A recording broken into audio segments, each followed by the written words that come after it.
बिस्मिल्लाहिर्रहमानिर्रहीम। अस्सलाम वालेकुम डियर स्टूडेंट्स। तो आज हम अपना क्लास 12 का फिजिक्स का चैप्टर नंबर 14 का टॉपिक नंबर 14.3 आज हम स्टार्ट करने जा रहे हैं, which is magnetic flux and flux density. इस चैप्टर में भी हमने जो इसका फर्स्ट चैप्टर है चैप्टर नंबर 12 फिजिक्स का, उसके अंदर हमने इलेक्ट्रिक फ्लक्स को स्टडी किया था कि इलेक्ट्रिक फ्लक्स क्या होता है। वो हमने कहा था कि हमारे पास लाइन्स ऑफ फोर्स होती है जो किसी भी सर्टेन एरिया में से पास हो रही होती है। ठीक है, ये हमारे पास क्या होता है। सो फिर हम कहते हैं कि फॉर एग्जांपल हमारे पास कोई भी एक सर्टेन एरिया है और उनमें से इतनी लाइंस ऑफ फोर्स जो है वो क्या हुई है, बाहर पास हुई है। फिर हम देखते हैं कितनी लाइंस ऑफ फोर्स जो पास हुई है, 1 2 3 4। तो हम कहते हैं कि 4 क्या है, इस एरिया का फ्लक्स है।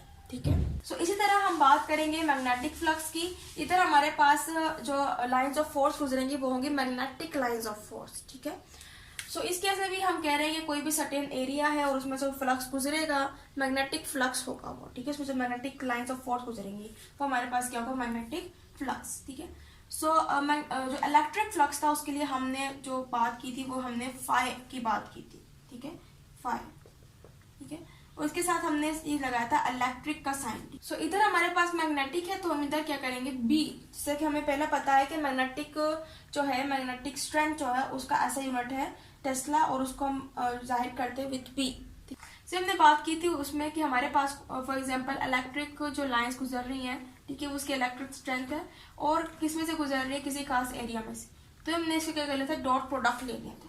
इधर भी हम यही करेंगे। हमारे पास अब इधर इलेक्ट्रिक लाइंस ऑफ फोर्स नहीं है, ठीक है, हमारे पास है मैग्नेटिक लाइंस ऑफ फोर्स। के लिए हम क्या करेंगे, यहाँ पर यूज करेंगे बी, ठीक है, एज अ वेक्टर, और उनका डॉट प्रोडक्ट ले लेंगे विद ए। ए हमारे पास क्या है, कोई भी सर्टेन एरिया है जिसमें से मैग्नेटिक फ्लक्स जो है वो पास हो रहा है। ठीक है, सो ये हमारे पास क्या आ गया, मैग्नेटिक फ्लक्स आ गया है। ठीक है, जिसका हमने डॉट प्रोडक्ट ले लिया। इसी तरह इलेक्ट्रिक फ्लक्स की बारी में हमने मैग्नीट्यूड निकाला था इन दोनों वेक्टर्स का। ठीक है, तो इधर भी हम क्या करेंगे, मैग्नीट्यूड जो है सिंपली इनका निकालेंगे, which is B A cos theta. ठीक है, तो इधर हम कह सकते हैं कि जो बी हमारे पास ये है, ये वेक्टर बी का मैग्नीट्यूड है और ये ए जो है ये वेक्टर ए का मैग्नीट्यूड है। और कोस थीटा हमें बताएगा कि हमारे पास फ्लक्स जो है वो मैक्सिमम है या फिर मिनिमम है। सो ये हमारे पास क्या है, ये मेन इक्वेशन है हमारे पास। ठीक है, सो इसमें हमें पता चल रहा है कि मैग्नीट्यूड जो है वो वेक्टर बी और ए के वो क्या है, इससे हमें इनकी डायरेक्शन पता चलेगी। और कोस थीटा जो है वो बताएगा कि फ्लक्स कितना है, मैक्सिमम है या मिनिमम। इसके अलावा आपको मुख्तलिफ केस दिए हुए, पहले केस पे बात की हुई है। फॉर एग्जाम्पल आपके पास कोई एरिया है और आपने उसकी वेक्टर डायरेक्शन को फाइंड करना है। ठीक है, सो उसकी वेक्टर डायरेक्शन क्या होगी, वो उस प्लेन के या फिर उस एरिया के परपेंडिकुलर होगी। ठीक है, यानी कि मैं कह सकती हूँ कि बाहर की तरफ ऐसे होगी, इधर मैं ऐसे ड्रॉ कर देती हूँ, ये क्या होगी, इसके परपेंडिकुलर। सो ये हमारे पास क्या होगी, vector area direction of the area A. ठीक है, तो हम कह रहे हैं कि इस केस में हमारे पास जब इलेक्ट्रिक फील्ड लाइंस गुजरेंगी, फॉर एग्जांपल अब क्या हो रहा है कि हमारे पास इधर एक एंगल बन रहा है विच इज थीटा। ठीक है, सो हमने देखा कि जब हमारे पास वेक्टर ए और वेक्टर जो बी है, ठीक है, इनके दरमियान का हमारे पास एंगल जो है वो क्या होगा, थीटा होगा। ठीक है, सो ये हमारे पास क्या आ गया, पहला केस आ गया जिसके अंदर हमारे पास वेक्टर एरिया जो है वो मैग्नेटिक फील्ड लाइन के साथ क्या कर सकता है, एंगल बनाता है। ठीक है, इसके अलावा दूसरे केस में बात की हुई है कि बहुत से केस में हमारे पास फॉर एग्जांपल अगर हमारे पास एरिया जो है वो यू मौजूद है, ठीक है, तो उसका हमारे पास जो वेक्टर एरिया डायरेक्शन होगी वो भी यू होगी, परपेंडिकुलर है ना, ऊपर बाहर की तरफ होगी। तो फॉर एग्जांपल मैग्नेटिक फील्ड जो है वो पास हो रही है। ठीक है, ये मैग्नेटिक फील्ड है, ये हमारे पास क्या है, एरिया वेक्टर डायरेक्शन।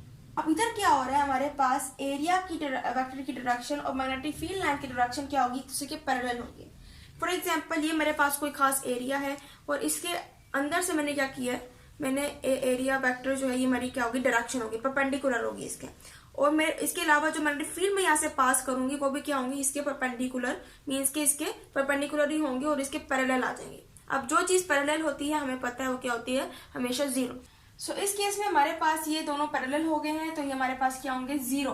ठीक है, सो हमारे पास ये दोनों पैरेलल होने की वजह से जीरो हो जाएंगे। तो अगर हम बी ए कोस थीटा में इसकी वैल्यू को पुट करते हैं तो थीटा की जगह जीरो हम पुट करते हैं। ठीक है, सो हमें पता है कि कोस 0 डिग्री हमारे पास किसके बराबर होता है, 1 के बराबर। तो हमारे पास जो एज अ रिजल्ट आएगा वो आएगा B A which is maximum.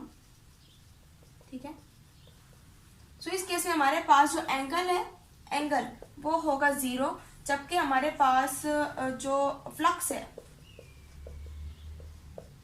वो होगा हमारे पास मैक्सिमम। ठीक है, कब होगा? जब हमारे पास मैग्नेटिक फील्ड लाइंस और एरिया वेक्टर डायरेक्शन जो है वो क्या होंगी? पैरेलल होंगी। इस तरह अगर तीसरे केस को हम स्टडी करें, तीसरे केस में फॉर एग्जांपल हमारे पास ये एरिया है, ठीक है, ये परपेंडिकुलर इसका वेक्टर एरिया डायरेक्शन मौजूद है और यूं जो है हमारे पास इलेक्ट्रिक फील्ड जो मैग्नेटिक फील्ड लाइन है वो पास हो रही। सो ये हमारे पास ए है, एरिया वेक्टर डायरेक्शन है, ये बी है जो कि मैग्नेटिक फील्ड लाइंस पास हो रही।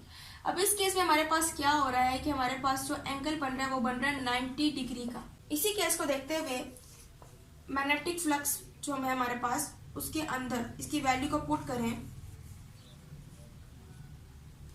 थीटा की जगह अगर हम 90 डिग्री पुट करते हैं इस केस के अंदर, तो हमें पता है कि कोस 90 डिग्री बराबर होता है 0 के। ठीक है, तो इस केस में हमारे पास जो मैग्नेटिक फ्लक्स होगा वो क्या होगा?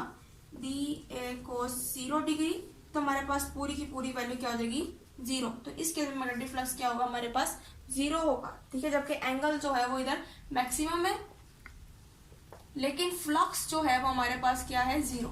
सो ये हमने मुख्तलिफ केस को स्टडी कर लिया है कि हमारे पास जब ये दोनों चीजें एक दूसरे के पैरेलल होंगी तो फ्लक्स जो है वो हमारे पास मैक्सिमम होगा।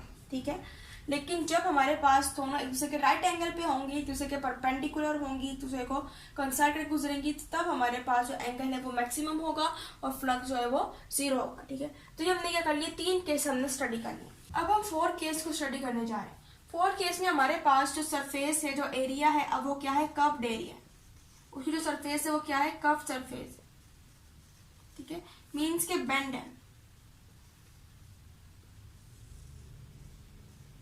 तो इस केस में हमारे पास मैग्नेटिक फ्लक्स जो है हमने फाइंड करना है। ये कर्व सरफेस एरिया में से मैग्नेटिक फ्लक्स मैक्सिमम होगा या फिर मिनिमम होगा, और किस तरह से हमें पता चलेगा कि इसका मैग्नेटिक फ्लक्स क्या है। ठीक है, तो इस केस के अंदर हम क्या करते हैं कि जब हमारे पास कोई चीज जो है वो ओवर लार्ज होती है, ज्यादा होती है, ठीक है, तो हम क्या करते हैं? उसको स्मॉल पार्ट्स में क्या करते हैं? डिवाइड कर देते हैं। ठीक है, सो इस केस में भी हम क्या करेंगे? कर्व सरफेस एरिया में से गुजरने वाले मैग्नेटिक फ्लक्स को फाइंड करने के लिए हम इस कर्व सरफेस एरिया को स्मॉल पार्ट्स में डिवाइड करेंगे। तो फॉर एग्जांपल ये हमारे पास क्या है? कर्व सरफेस एरिया है। ठीक है, अब मैं क्या करूंगी कि मैं इनको छोटे छोटे स्मॉल पार्ट्स में डिवाइड कर दूंगी। और फिर हर पार्ट में से जो मैग्नेटिक फ्लक्स गुजर रहा है उसको फाइंड करूंगी। तो हर पार्ट में मैं अलग अलग मैग्नेटिक फ्लक्स जो उसको फाइंड कर लूंगी। अब अगर मैं एक पार्ट को अलग से देखूं तो ये हमारे पास क्या है? एक फ्लैट ही होगी। ठीक है, तो अगर मैं दूसरे को देखूं, ये भी फ्लैट है, ये भी अपने उसमें फ्लैट ही है, तो सारे फ्लैटों के इनमें से जो मैग्नेटिक फ्लक्स गुजर रहा होगा, कितना गुजर रहा है, वो मैं फाइंड आउट कर लूंगी। और फिर जितने भी मैग्नेटिक फ्लक्स इनमें से गुजरा है उनको मैं सम अप कर लूंगी, और जब मैं सम कर लूंगी इनका, तो एज अ रिजल्ट मेरे पास होल कर्व सरफेस का जो मैग्नेटिक फ्लक्स वो क्या होगा? निकल आएगा। ठीक है, तो इस तरह से हम क्या कर सकते हैं? किसी भी कर्व सरफेस एरिया का भी मैग्नेटिक फ्लक्स को फाइंड कर सकते हैं कि उसमें से कितना फ्लक्स जो है वो गुजर रहा है। बस आपने क्या करना है? उसको स्मॉल पार्ट्स में डिवाइड करना है और हर पार्ट में जो भी फ्लक्स गुजर रहा है, पास हो रहा है, उसको आपने कैलकुलेट कर लेना है और फिर उसको सम अप कर लेना है। ठीक है, सो हमारे पास क्या हो गए? 4 केसेस हो गए। अब हम फाइंड करने जा रहे हैं मैग्नेटिक फ्लक्स का यूनिट, कि हमारे पास इसका यूनिट क्या है। ठीक है, इसके लिए फॉर एग्जांपल मैं कहती हूँ कि अगर मुझे बी को अकेला करना है तो मैं क्या करूँगी? तो मैं करूँगी कि ए जो है इसको यहाँ पर ले आऊंगी। ठीक है, तो बी जो है वो खुद ब खुद ऑटोमेटिकली अकेला हो जाएगा। जो हमारे पास कोस थीटा वो एज अ एंगल एक्ट कर रहा है, इसकी जरूरत नहीं होती अगर हम इसको निग्लेक्ट भी करते कि हमें मैक्सिमम या मिनिमम वैल्यू बता रहा होता है। ठीक है, सो क्या करती हूँ कि मैं बी जो है उसको अकेला कर देती हूँ। मेरे पास इधर क्या है? 5b मैग्नेटिक फ्लक्स ओवर ए हमारे पास क्या जगह जाके डिवाइड हो जाएगा। जैसा कि हमने पहले टेस्ला पढ़ा था, टेस्ला का हमारे पास जो यूनिट निकला था वो था 1 न्यूटन पर एम्पेयर एंड पर मीटर। ठीक है, सो आपकी बुक में इस यूनिट को नाम दिया गया है वेबर का। ठीक है, यानी कि अगर टेस्ला हमारे पास बी है तो बी कह रहे हैं कि अगर इसका यूनिट ये है तो इसका यूनिट ये भी हो सकता है वेबर। तो इधर हमारे पास फॉर एग्जांपल अगर हम पुट करें कि हमारे पास b is equal to 5b, हमारे पास हम कह रहे हैं कि हमारे पास क्या है? वेबर है, और ये हमारे पास क्या है? एरिया है, और एरिया हमारे पास क्या होता है? Metre square. सो अब हम क्या करते हैं कि अगर हमने क्या करना है? इसको इन्वर्स करना है, तो हमारे पास क्या आ जाएगा? वेब ये ऊपर जाएगा, ये इनवर्स हो जाएगा मीटर पर स्क्वायर। ये हमारे पास क्या निकल आया मैग्नेटिक फ्लक्स का। तो अब हमारे पास भी जो है उसके मुख्तलिफ यूनिट्स निकल आए। एक तो हमारे पास ये था 1 Newton per ampere per metre, ठीक है, जो कि टेस्ला के बराबर था। और अब हमने इसको वेपर के बराबर भी कर दिया है। सो अब अगर हम मैग्नेटिक फ्लक्स की बात करें तो उस केस में हमारे पास वेपर पर मीटर स्क्वायर जो क्या होगा मैग्नेटिक फ्लक्स का यूनिट होगा, ठीक है। सो ये था आज का हमारा लेक्चर। उम्मीद है आपको लेक्चर समझ आया होगा। इंशाल्लाह में मज़ीद टॉपिक्स को हम स्टडी करेंगे। सो तब तक के लिए अल्लाह हाफिज़।